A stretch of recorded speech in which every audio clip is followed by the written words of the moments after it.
प्यारी परी। रूही रूही।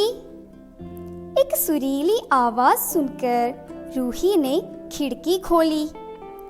देखा तो परों वाली एक लड़की छम छम करती खड़ी है। तुम कौन हो? रूही ने पूछा। मैं एक परी हूँ, लड़की ने कहा। अच्छा, तुम परी हो?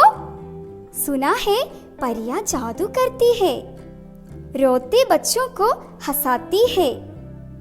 दादी अम्मा कहती है परियां बहुत अच्छी नहीं होती, लेकिन तुम तो अच्छी लग रही हो। ये तुमने कैसे पहचाना? तुम्हारा चेहरा बहुत प्यारा है, मेरी गुड़िया की तरह।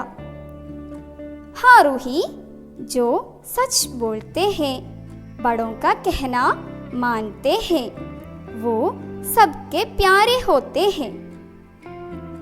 इतने में अम्मी कमरे में आई। रूही उठो, सुबह हो गई है।